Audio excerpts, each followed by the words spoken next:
Archer's towers are great for wargames. They can provide cover as well as elevation while giving the player something to fight in, on, and around.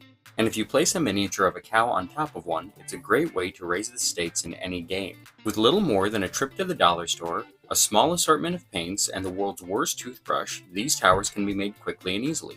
Let's get into it. First things first, find a ruler, razor, square, golf club brush, and some foam board that's been peeled and deveined. Grab the foam board and draw a grid of 1/2 inch by 3 inch planks. Each tower will take 22 planks to make, meaning that at any given time, Johnny 2x4 is carrying around 4.5% of a tower along with him.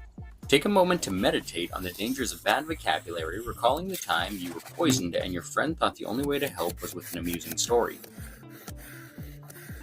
Once done offloading some of the bad puns told to you by the octopus that lives in your brain, take the wire brush you borrowed from your dad's golf bag and scrape it a long ways on the planks to emulate wood grain. Do this on both sides as well as the ends, going from top to bottom. This process can be a bit tedious, but provides an excellent opportunity to remember when Seabiscuit got arrested and called asking for bail money. He didn't get out that night, but I heard he ate well.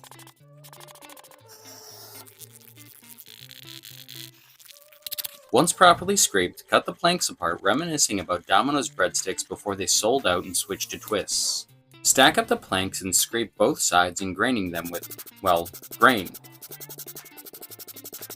Just be sure to hold them in the center or...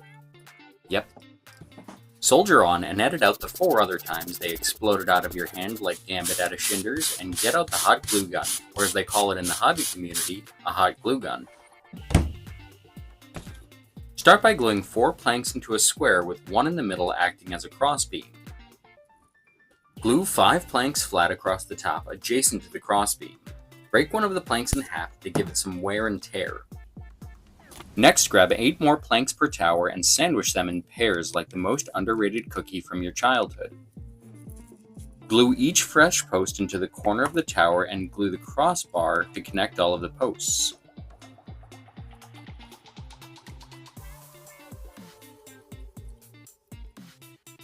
Set that aside and cut 2 more planks the length you'd like your bridge. Grab 3 short planks per 2 inches of bridge and cut 1/2 of an inch off of each plank and glue them in a row perpendicular to the long pieces with a little bit of overhangs on the first and last plank to set on the tower.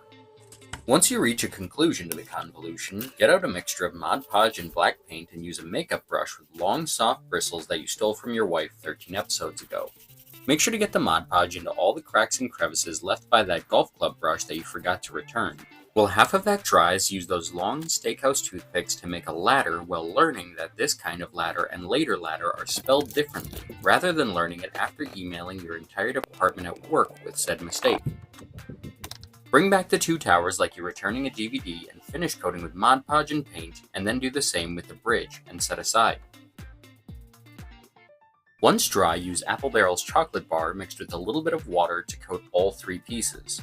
Try to shut down the intrusive thoughts and remember that no matter how delicious it looks or deceptively it may be named, don't taste the paint.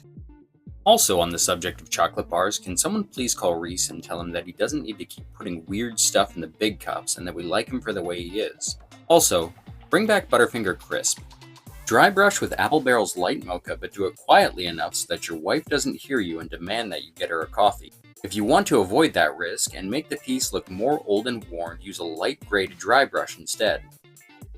Water down some Arbor Green and daub it randomly onto the piece, focusing more so on the bottom before smearing it into the piece with a dry brush to make it look moldy and mossy when it dries into the recesses of the grain.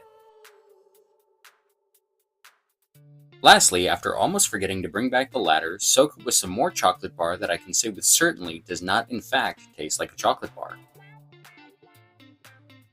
I've never understood what carpentry has to do with wood and not laying fabric on the floor, but with this method of turning foam board into faux board, the only limit is your imagination. Goofy puns aside, I can truly say that building these has been an elevating experience, tempting one to look down on those that haven't built them. But that just might be me talking from my high horse, which is why Seabiscuit was in jail in the first place. Have a good one.